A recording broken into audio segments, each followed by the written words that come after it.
All right, everybody, welcome to Album Build Club. This is a new series for us. We're really excited to get this started. If you will just take a second, like and subscribe, hit the bell notification. We want to see the rest of where this is going.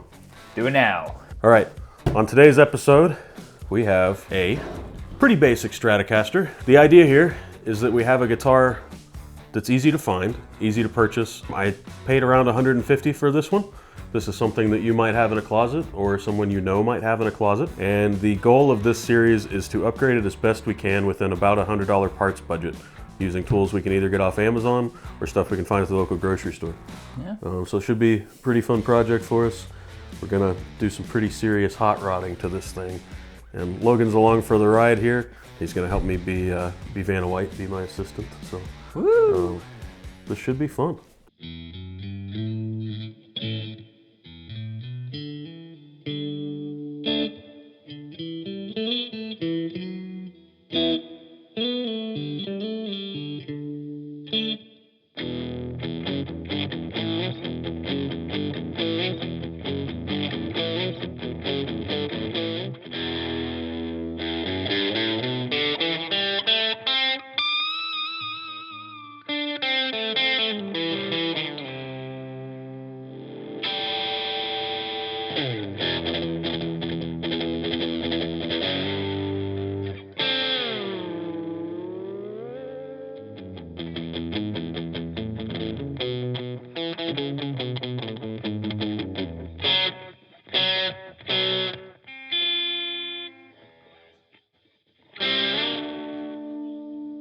Today's episode, we're going to focus on playability on the guitar. Most of that is going to be in the neck.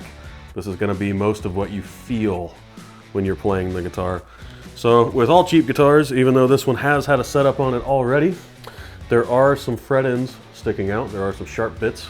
There is some problems with the incredibly cheap tuners. There's some tuning instability here with the nut. I can explain all that further. If you leave me a comment, let me know. I will fill in whatever gaps we need. We're gonna try and move fast just for the sake of time though. What I'm gonna have Logan do right now is pick through every note on the guitar chromatically slowly and see if he finds any dead notes. We're gonna take and mark those with a Sharpie, and then I'm gonna do a couple things before taking the strings off and disassembling this most of the rest of the way. Chromatically? Yeah, just playing every note on the guitar. Oh, yeah.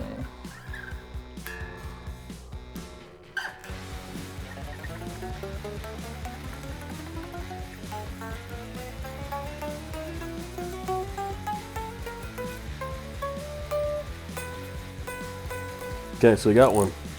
So, what we're gonna do, that fret is, so it's 16th fret.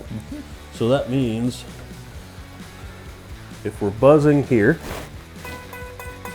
that means this fret cannot clear the next fret up. So it's actually, the 17th fret is high. Just draw a little bit of Sharpie here. We're just gonna take off a slight amount of material there. Go ahead and check the B and E for me. This guitar was in pretty good shape, so I didn't expect to find a lot of problems with it. That was part of the reason I picked this one. Probably paid more than you guys could find one for just to get one that's good. That's something I should say at the beginning here.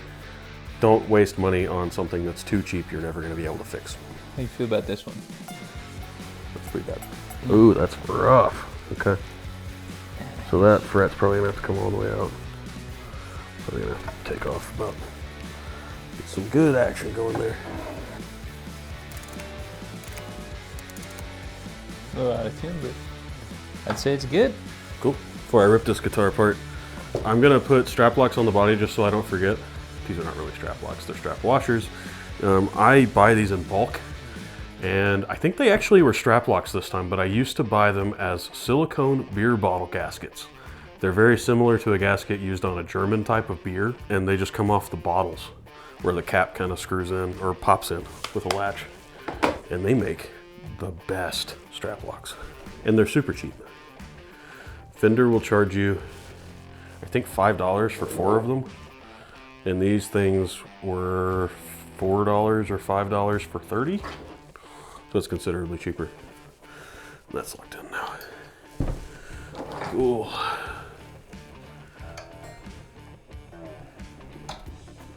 You're getting really stressed out that I'm doing this close to your face, aren't you? A little bit. It's fine. I'll cut them down here so they bounce that way. You get whacked in the face one time with a high B string, and you get scared of tuning guitars and cutting strings. And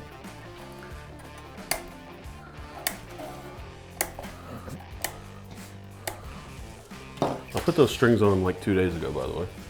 Whether you're in the garage or not, always tie your strings up in a neat little circle so one doesn't go through the bottom of your foot.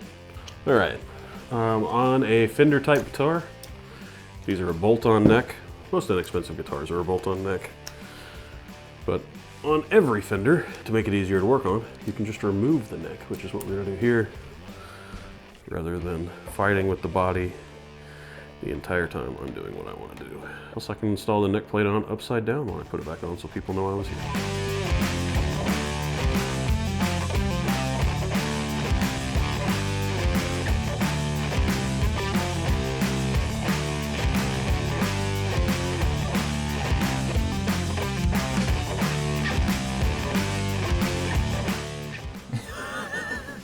I recognize that shim. Yep. All right. All right.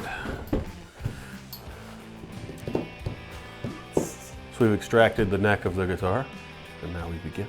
We're taking the tuners off. All right, funny reminder, when doing tuners, loosen the top first. I can tell I worked on this because they are way too tight. So unscrew the nuts on the top first. That way they won't fall out. Because if you undo the screws on the bottom first, and then undo these, they'll just fall when you undo these, so just makes your life easier. So if you look at the serial number, this is an interesting Squire. It's a CSX, or CXS, which is a guitar from my research that was never available for sale in the US. I'm sure someone will correct me, but the other interesting thing about this guitar, that this is not the first body this neck has been on. And I can tell you that for one very simple reason. There's two sets of body holes. So this was already a Frankenstein guitar before I got a hold of it, before we got a hold of it. Okay, so what we're not doing that a lot of people will probably recommend doing is removing the nut, but it's not a huge deal in most of these guitars, and I'm gonna check the nut, and I have some files, so we'll check the slots, but the guitar played fine, so I'm not gonna think we needed to fix it. A bone nut would be an upgrade, but not a huge upgrade. We're trying to fix playability and then the tonal things that will matter the most, which is mostly electronic. We're gonna go ahead and make another one of my favorite modifications. This is one of my favorite things to do to Strats. A lot of Strats come with two string trees here, one for the DG and one for the BE. I prefer to just have one string tree further back in what would be a traditional position for a Telecaster. This is a mod that John Mayer does on all of his guitars to aid with string tension. It's something that I picked up from someone who had me build a John Mayer clone guitar for them. And I liked what it did to the string tension, so I do this to pretty much every guitar while we're at it. So the next step we want to start is neck finish. So what you guys are going to see me do is the fairly time-consuming process of taping the entire neck quickly, so I can do a little bit of fret work, take care of the fret ends, polish all the frets. And you can do that with guards. So if you feel like buying fret guards, which I do have, you can use these instead if you're just touching up a couple frets like we are. But rather than ordering this tool you're going to use once or twice, I recommend getting masking tape, which you can get almost anywhere. You don't even have to buy the fancy blue stuff. You can buy the regular old masking tape. It will work okay. Just make sure you're not going to rip through it with whatever file you're using.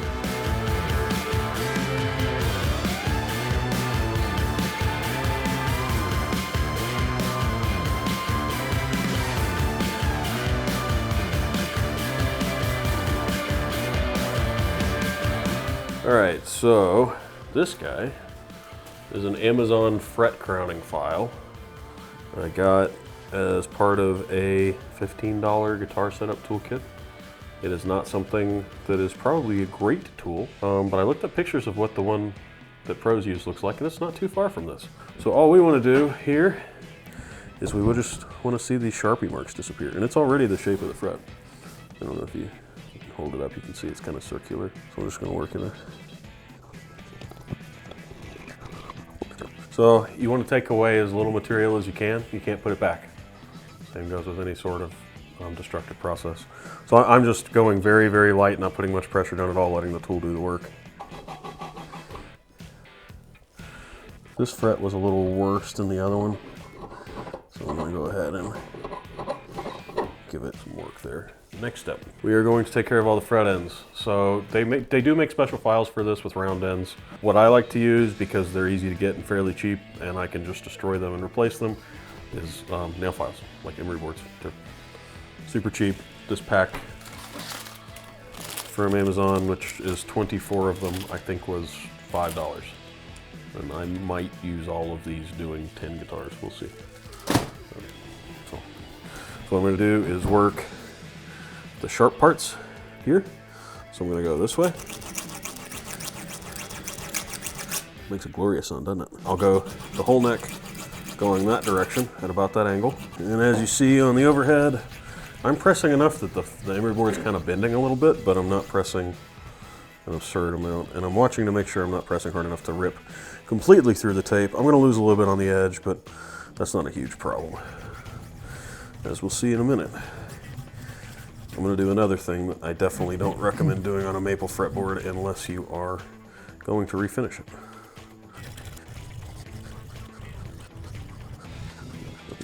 So you see the spots where I've worn through the emery board, so I just want to keep flipping it around, finding a clean spot.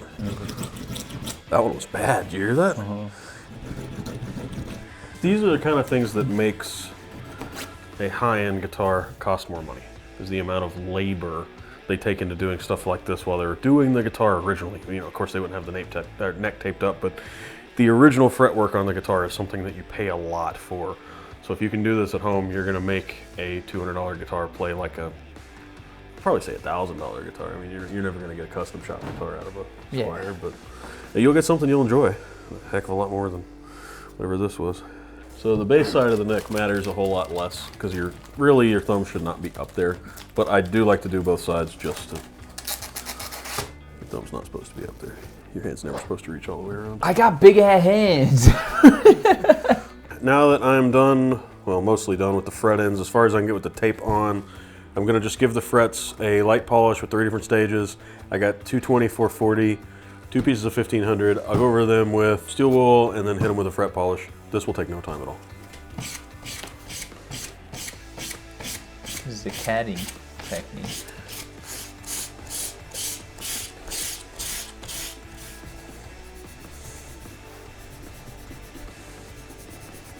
Now that that part's done, we'll remove the tape.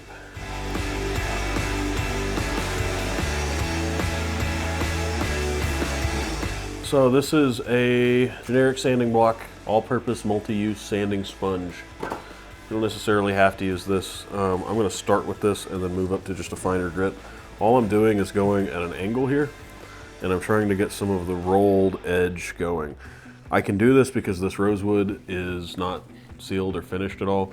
If you had a finish on your guitar, don't do this because you're obviously going to sand it off, or maybe that's not obvious, but don't do it to a maple neck unless you're going to refinish it.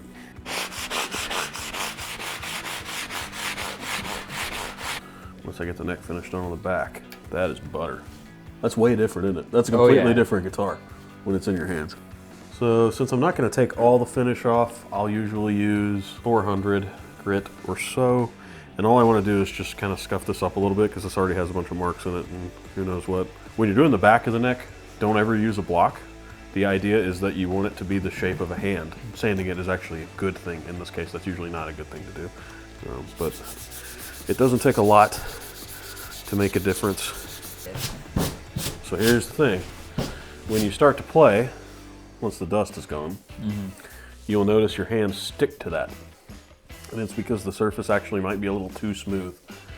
On some of the early ones I did, when I kind of knocked the finish back, I would hit it with 1500 and then steel wool, and I essentially would take finish off just to buff it back up, and it would feel just like the old finish. So what I realized is I was looking for something that was really uneven, and where I ended up was in my kitchen. And this is essentially something like a dish scrubby. Something that helps you get food particles off. I think this one's actually made to do tile and tub, so this one's probably a little rougher. But the idea is these fibers are kind of random. So what we're doing is kind of simulating kind of the random feel of wood grain, even though it's in the lacquer, so that your hand won't grab any of it. So I like to just do a couple passes over the whole neck with this thing. And then just to make sure I didn't stick anything up too bad, I'll hit it with the steel wool I just hit the frets with. Don't worry, I'm gonna clean everything so there's not metal filings on the back of the neck. So what's left is a fret polish to hydrate, reinstall the string tree. We've got new tuners going in, which are these, came off Amazon. I went with vintage style tuners, which if you're putting in a modern guitar, you need these, which are converters. Essentially modern tuners use a bigger hole. So these are the vintage bushings, these are the modern ones. So I gotta put these in, put the tuners in, and then before that though, I am gonna do the fret polish, and we'll oil up the neck too. That should take just a second.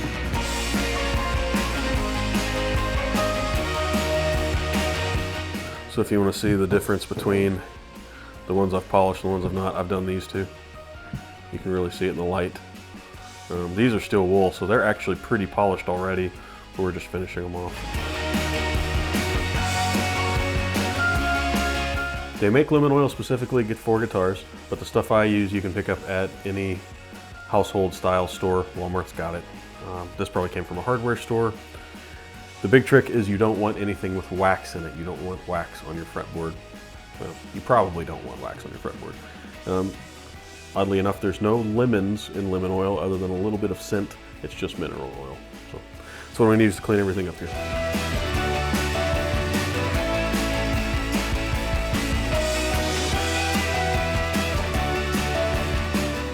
See how much filth it pulled off the frets, even though you saw how many times I just cleaned those things. Let me trade you here. I might, yeah. What I'll do is I'll wipe this the rest of the way off. Then I'll wipe that on the back of the neck. I don't want to get a bunch of lemon oil on it because it is sealed. Lemon oil will eat away at finish. Supposedly, some finishes. I've never had that experience. I use it on maple fretboards, but I've been told not to, so I probably wouldn't if I was you. Before I forget, since I took it off, string tree going in its new home. It is bent one direction here, so let's see if I get it right. I'll tighten that down once I get the strings on it. Okay, so the next step on this guitar is going to be to install a new set of vintage tuners. These are them. On a neck that had modern tuners on it, we will need a special bushing to convert. These are conversion bushings. All of these pieces came from Kaish Music on Amazon. I noticed that these will not fit in the neck as is, so that's why I have this tool, which is a reamer. Open up the holes a little bit. So let's get working on installing these bushings, and then we'll get the tuners installed.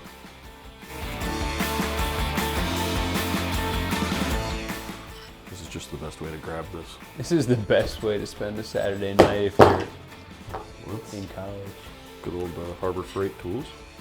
Reamy. You know, it's supposed to work, not fight gravity. Yeah, but gravity is so fun to fight. Good, tough challenge. Did you say that gravity is always working against you? Pretty much.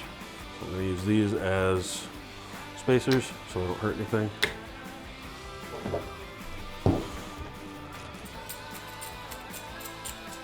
So is there any stability difference?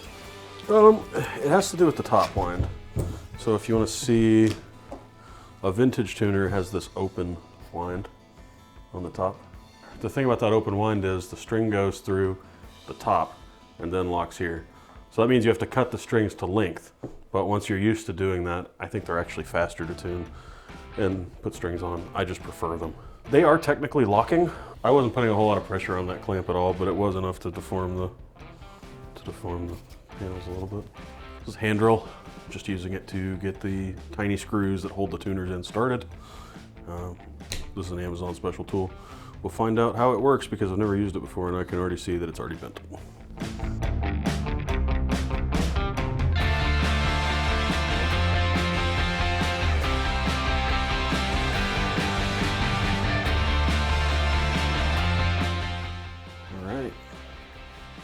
We now have 6 vintage tuners installed. They are way nicer than what was on the guitar. If I got rid of that Squire logo, you'd probably have a hard time telling what kind of guitar this was. Well, and I filled the holes. Damn it! Finished tuners look really nice on here. I'm really happy with how they turned out. Brings a whole new look to the top end of this guitar. I think that'll do it for this episode of Album Build Club. We are going to work on the sound of the guitar in the next video. Don't forget, like and subscribe. Leave us a comment. I'm sure I did some stuff wrong. Make sure to let me know. Join us next time. See ya.